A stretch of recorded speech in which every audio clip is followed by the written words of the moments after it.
እዝራ ግን ምን አይነት ነፈዝ ነው በእናታችሁ? ነፈዝ ከነፈዝም በላይ ነፈዝ።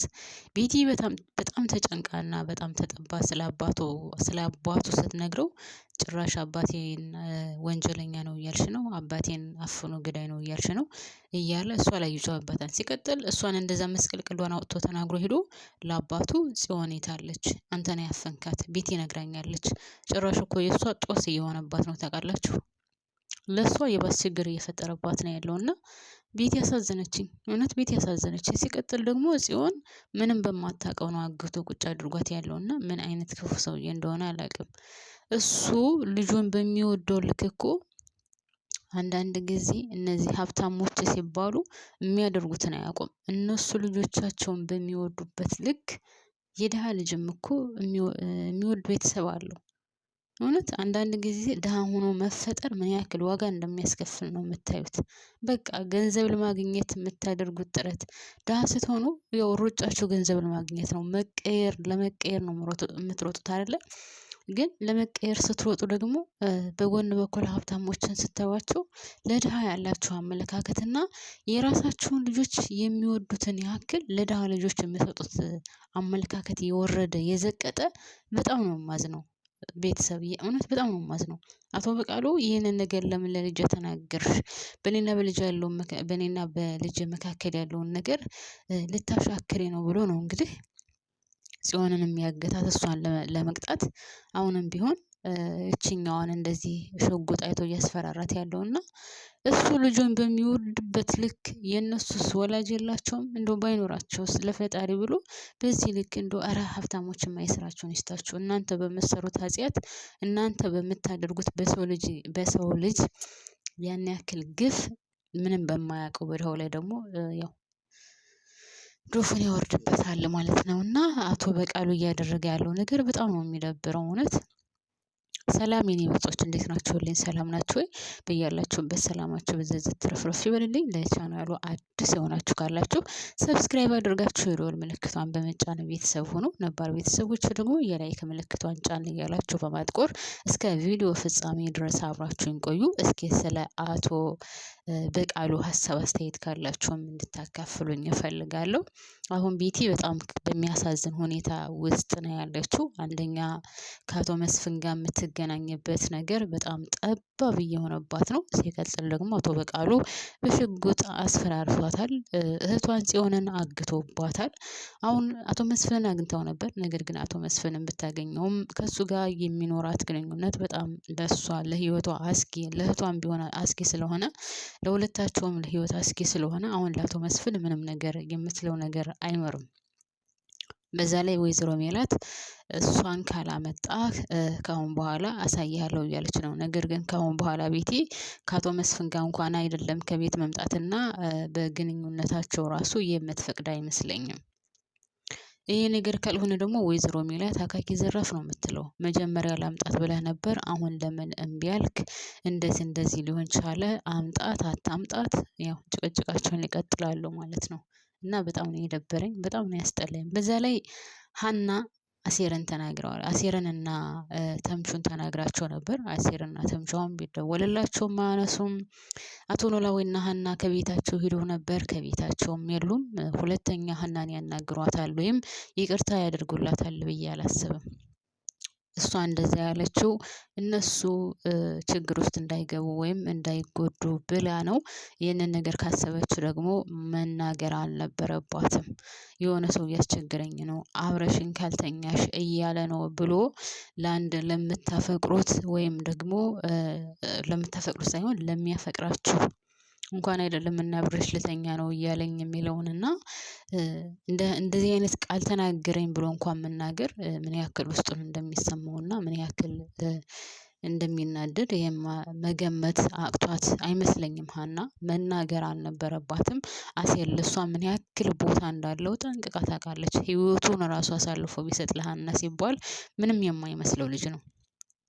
እና አብሬሽ ካልተኛሁ እያለ እያስቸገረኝ ነው ብላ ለአሴር ከተናገረችው በኋላ ከዛ እንደዛ ሲያስጨንቃት ሄደው እሱን ሲመቱት፣ እንደውም የተመታው አሴር ነው። በነገራችን ላይ አሴር ነው ጥፍጥፍ ያደረገው እንጂ እሱን ምንም አላደረጉትም። ግን እንደዛም ብሎ ልጁን እንዳትጎዱት ተው ብላ እነሱ ላይ ነው የጮኸችው። እኔ ሀናማ እንደዚህ እንደምታናድድ ጌታ ምስክሬ እውነት ያው እያስቸገራት ስለሆነ እሺ፣ ግን እንደዚህ አልነበረም ማድረግ የነበረባት። ነገሩን ቡክትክት ያደረገችው ቡክትክት ታውቃላችሁ ቤተሰብ፣ ቡክትክት ነው ያደረገችው። አንደኛ መናገር አልነበረባትም ለአሴር። ከተናገረች ደግሞ ከገባችበት ሊያስጥሏት ሲሉ ለምን እንደዚህ ያደረጋችሁ? ምን አገባችሁ? አይመለከታችሁም። የሰው ጉዳሉ አልኳችሁ እንዴ ነው ያለችው። እንግዲህ እነዚህ ልጆች ደግሞ እንደዚህ ሲባሉ ምን አይነት ስሜት እንደሚሰማችሁ ታውቃላችሁ። ኦኬ ለእነሱ ብላ ነው፣ ችግር ውስጥ እንዳይገቡ መተተው ወይም ተመተው የሆነ ነገር እንዳይሆኑ ብላ ነው። ግን ማን ተናገር ያላት? ይህን ካሰበኝ ማን ተናገር ያላት? ይህ ሰውዬ ችግር ፈጣሪ እንደሆነና በቀላሉ እንደማይፋታት ካወቀ ለቤተሰቦቿ መናገር እና አሴርን ችግር ውስጥ ከማስገባት እነሱ ጋር ከመጣላት ለወላጅ አባቷ መናገር። እሱ የሚያደርገውን ያድርግ። ነፈዝ ናት ሀናማ፣ ነፈዝ። አሁን አቶ ኖላዊ ጋር ሄዳ ራሱ ቤቱ ፈልጋ ቤታቸው ሄደው ቢፈልጓቸው አተዋቸዋል። አቶ ኖላዊ ጋር ስለተፈጠረው ነገር ተናግራለች። አሁንም አቶ ኖላዊም ቢሆን እንዴት ቢነቀን ነው ንገሪኝ የት ነው ያለው እያለ እየዛተ ነበር። ብቻም ሆነ ይህ ድራማውን አንዛዝተውታል፣ በጣም እንዳስጠላ አድርገውታል ምናምን። ይሄ ወይዘሮ ሜላት ራሷን ሰላም እንግዲህ እውነታውን ተናግራለች። ሰላም አንተነህ እያስቸገራት እንደሆነ ተናግራለች ለወይዘሮ ሜላት። ወይዘሮ ሜላት ደግሞ ይህንን ነገር ስትሰማ ጨርቋን ጥላ ማበድ ነው የቀራት። ከዚህ ቤት ውጭልኝ ነው ያለችው። ሰላም አሁንም ቢሆን በጣም የምታሳዝን ልጅ ናት። በጣም አንዳንድ ጊዜ በወጣትነት እድሜ የምታደርጉትን አታውቁም። በዛ ላይ ደግሞ ይሄ ነገር ይከሰታል ብላችሁ አታስቡም። እንግዲህ ላስወርድ እንኳን ብላን ምን ያክል ዋጋ እንደከፈለች ታውቃላችሁ። ከሞት ነው የተረፈችው። እንደዛም ብሎ ግን አንዳንድ ጊዜ ከገና በጧቱ የሆነ የተለከፈ ሰው ሲለክፋችሁ ህይወታችሁ እስከ መጨረሻው ድረስ ተለክፎ ይቀራል። እና ወይዘሮ ሜላት ቀስ አድርጋ እንኳን አልተረዳቻትም። ነገሩ ለሰላም ያላት አመለካከት የወረደ የዘቀጠ ስለሆነ እንኳን አይደለም ቁጭ አድርጋ ልትረዳትና እንኳን አይደለም አይዞሽ በቃ ችግር የለውም ልጄ አታስቢ፣ በወጣትነት እኮ ይሄ ይከሰታል፣ ምንም አይደል፣ እኔ እወጣዋለሁ፣ እኔ እበቀልልሻለሁ፣ እኔ የማደርገውን አደርጋለሁ ማለት ሲገባት ጭራሽ ከቤቴ ውጪ አዋረድሽኝ ብላ ነው ክስት አድርጋ ያባረረቻት። ሰላም ይህንን ነገር ያልተናገረችው በነገራችን ላይ እናቷ ጥሩ ፊት እንደማሰጣት ስለምታውቅ ነው። አንድም ቀን እንኳን ቁጭ ብላ ችግሯን ተረድታ ምንድነው ችግርሽ ብላት አታውቅም። እንደዚህ አይነት ወላጅ ደግሞ ገደል ይግባ። እውነት በጣም ነው የሚደብረው። ልጅ እኮ ብዙ ነገር ያድርጋል አለ፣ ይሳሳታል ልጅ። ግን እንዳይሳሳት ደግሞ እንዴት አድርጋችሁ ማሳደግ እንዳለባችሁ ማወቅ።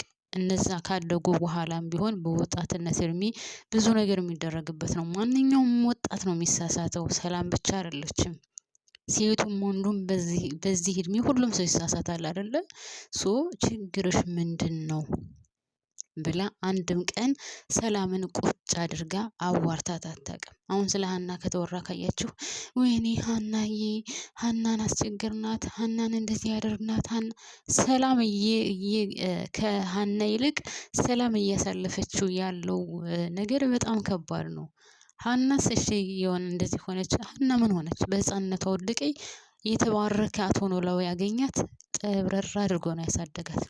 ምንም ሳይጎልባት፣ ምንም ሳያንሳት፣ ቤተሰቦቿን ሳታስታውስ የወለዷት እነማ እንደሆኑ ትዝ ሳይላት፣ አሁንም በነገራችን ላይ እንደው ግድ እየሆነባት እንጂ ሀና ከእነሱ ይልቅ አቶ ኖላዊን ነው የምትወደው። እና ሀና ሰላም ግን እውነት ከሀና 10 እጥፍ የተጎዳች ልጅ ናት። አንደኛ ደረጃ የሀብታም ልጅ ናት ተብሎ ችግር እንደሚደርስባትና ውስጧ እንደተጎዳ የሚያቀላት የለም። ሁለተኛ ምን እያሳለፈች እንደሆነ የራሷ ቤተሰቦቿ አንድም ሰው የሚረዳት የለም። ወይዘሮ ሜላትም ካያችኋት ከመጀመሪያ ጀምሮ ሀና ጠፋች ተባለ፣ በሀና ጉዳይ እሷ ላይ ነው ስጮህባት የነበረው። እሷን ነው ከፍ ዝቅ እያደረገች ስታናግራት የነበረው። አሁንም ቢሆን ካደገች እንኳን ቁጭ አድርጋ አንድም ቀን ተረድታት አታውቅም። እንደው እርግብ እንኳን ከመጣች ካያችሁ በእርግብ ዙሪያ እንኳን የነበራት ፍቅርና ልጇ እንዳልሆነች እያወቀች ለሰላም የነበራት ክብር በጣም የተለየ ነው። በዚህ መካከል እንኳን ገብታ እርግብ ምን ያክል ክፍተት ስትፈጥር እንደነበረ መቼም ይሄን ድራማ ያየው አይቶታልና ወይዘሮ ሜላት በሽተኛ ናት ልበል አላቅም። እንደዚህ አይነት ወላጅ ካለ እኔ ባይወልድ መካን ሆኖ ቢቀር ይሻለዋል ነው የምለው። እንደ ወይዘሮ ሜላት አይነት እናት ካለና ልጄ ምን ሆነሽ ነው? ችግርሽ ምንድነው?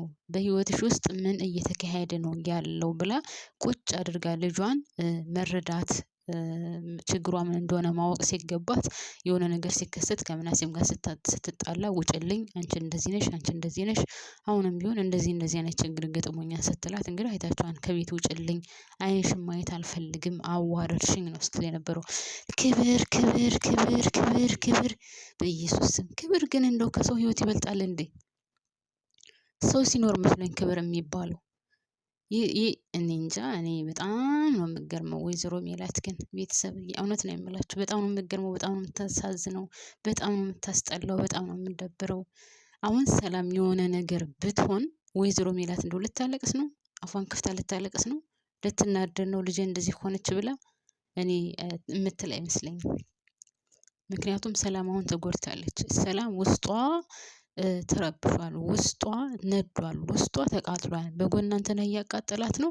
እች ደግሞ ጭራሹንም አንቺ ወራዳ አዋርድሽኛል፣ ከቤት ውጭልኝ ብላ እንደዛ ተናግራታለች። እና እኔ እውነት እንደዚህ አይነት ወላጅ ካለ በጣም ነው የሚደብረው፣ በጣም ነው የሚያስጠላው።